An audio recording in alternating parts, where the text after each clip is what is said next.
Les trophées que j'ai entre mes mains ne m'appartiennent pas. C'est pour l'honneur de l'honorable Wango Mukala et Marie-Thérèse. Nous avons eu l'honneur de la représenter à la cérémonie des remises officielles des trophées Tanganyika 2025. Une série de trophées remis aux différents acteurs politiques et acteurs du développement qui a été organisé par le média pour le développement ASBEL et chapeauté par M. Bienfait Mohamed, et qui a décerné honorable Wango Mukala et Marie-Thérèse comme meilleure femme politique de l'année de la province du Tanganyika. C'est d'abord un sentiment de joie pour nous, avant qu'on dise qu'est-ce qui a poussé. Je crois le jury qui a nominé honorable Marie-Thérèse meilleure femme politique de la province du Tanganyika pour l'an 2025, c'est basé sur les réalisations de notre élu sur terrain. Les réalisations d'un député national sont d'ordre attribution régalienne d'un élu et d'ordre réalisation concrète sur terrain. Si nous allons sur la réalisation attribution régalienne d'un élu, honorable Marie-Thérèse se distingue par la qualité du travail qu'elle est en train d'avoir au niveau de l'Assemblée nationale. Pour preuve, elle participe régulièrement aux travaux en commission parce qu'elle fait partie de la commission environnement. Vous avez vu à Manon, sa base électorale, les délégations des députés se succédaient pour contraindre aux entreprises minières de pouvoir faire des cahiers de charges. Et ça a été fait, il y a eu la signature du cahier de charges par la société Manon Lithium. Et honorable Marie-Thérèse est représentante de la RDC au Parlement panafricain.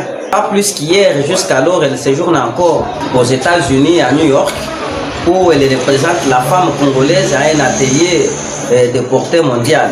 Et quand vous allez sur le terrain à Manono, il y a plein de réalisations.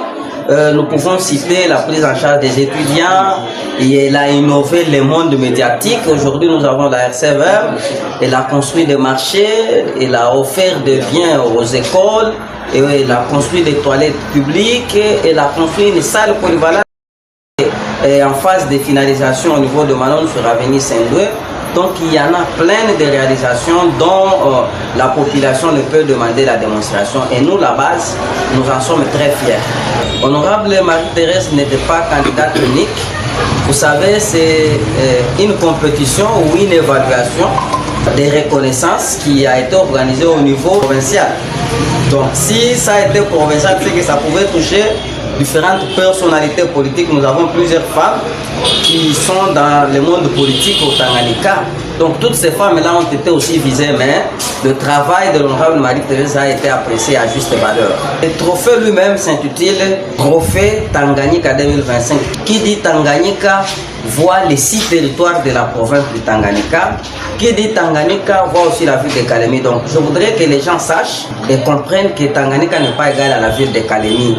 Tanganyika, c'est l'ensemble de tous les territoires qui composent cette province.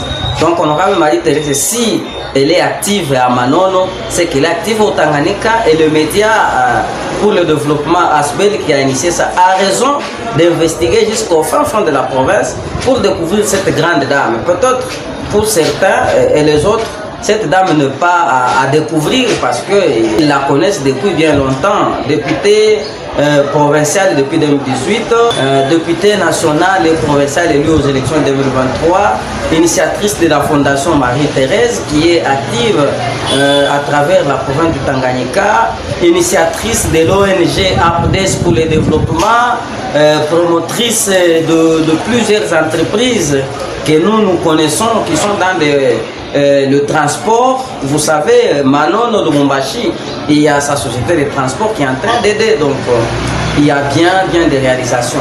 Voilà pourquoi elle-même, honorable Marie-Thérèse, en tant que son représentant, elle m'a délégué, dédié ces trophées.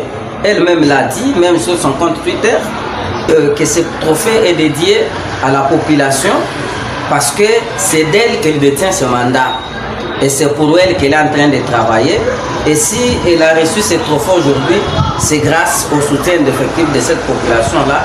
Voilà pourquoi elle a dédié ce trophée, et elle promet que le fait de l'avoir n'est pas une fierté, mais un motif de détermination pour se rappeler à tout moment que le mérite des autres, la reconnaissance des autres, si nous l'avons, et c'est pour nous pousser à travailler encore travailler et toujours travailler. Voilà un peu ce que je voulais placer comme mot. Et ce sont là les mots de l'honorable Marie-Thérèse.